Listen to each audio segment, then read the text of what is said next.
굿모닝 마켓입니다. 뉴욕 증시가 모처럼 반등에 나섰습니다. 소비자 물가지수가 예상치를 하회하면서 물가에 대한 불안이 일부 완화되자 그동안 많이 빠졌던 빅테크 기업들을 위주로 상승세가 몰렸습니다.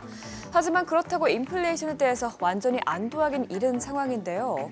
관세 전쟁이 본격화하면서 물가가 다시 반등할 가능성이 남아있기 때문에 이번 보고서가 폭풍 전 차분한 CPI 보고서일진 아닐지 우려되기도 합니다. 마감 상황부터 보면 다우지수는 여전히 관세에 대한 우려가 남아있는 영향에 오늘 소폭 하락으로 마감했고요. S&P 500 지수와 나스닥 지수는 기술주 강세에 힘입어서 0.49%, 1.22% 올랐습니다. 빅테크 기업은 대부분 강세를 보였습니다. 특히 엔비디아는 인텔과 합작 투자 가능성이 나오면서 오늘 6% 넘게 뛰어 올랐고요. 아마존과 알파벳도 오늘 1%대 상승세를 보였습니다. 다만 애플은 모건 스탠리에서 목표 주가를 하향 조정하자 오늘 2% 가까이 홀로 빠졌습니다. 시총 6위부터 보면 테슬라는 트럼프 대통령이 테슬라를 공개적으로 지지하고 나서자 오늘 8% 가까이 뛰었고요.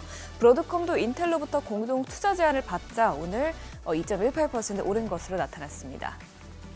그러면 오늘 시장에 촉매제로 작용한 소비자 물가지수 자세히 짚어보면 2월 헤드라인 CPI와 근원 CPI는 모두 예상치와 직전치를 밑돈 것으로 나왔습니다.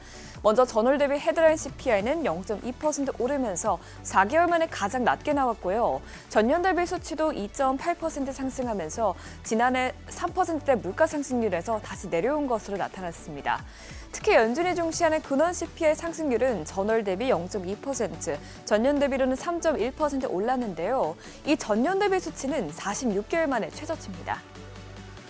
이렇게 이번 수치가 예상보다 적게 나온 것은 전반적인 상품 물가와 서비스 물가 상승률이 낮아졌기 때문인데 일단 CPI에서 가중치가 가장 높은 주거비가 전월 대비 상승률이 소폭 낮아졌고요.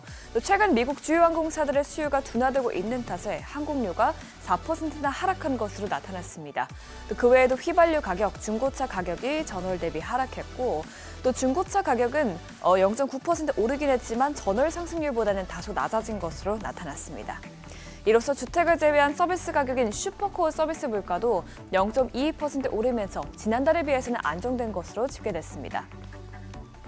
다만 전문가들은 이번 물가 둔화는 일시적이며 다시 물가가 오를 가능성을 대비해야 한다고 지적했는데요.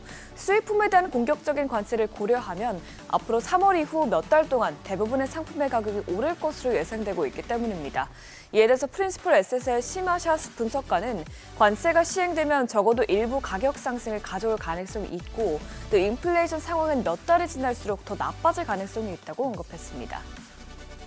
하지만 인플레이션 지표가 둔화한 데다가 최근 성장 우려가 재개되고 있다는 점을 고려할 때 연준의 운신의 폭이 넓어졌다는 평가가 나왔다는 점에서는 이번 지표가 긍정적이긴 했는데요. 크리스 자카렐리 노스라이트 자산운용 최고 투자 책임자는 예상보다 낮은 인플레이션 수치에 적어도 연준이 경제를 지원하기 위해서 개입할 수 있는 유연성을 가지게 됐다고 했고요. 실제로 금리 선물 시장에서도 투자자들은 6월에 금리 인하가 다시 재개되고 올해 약 3번 정도 금리가 인하될 것이라고 전망했습니다. 다만 국채 수익률은 소비자 물가지수가 둔화세를 보였음에도 불구하고 상승했습니다.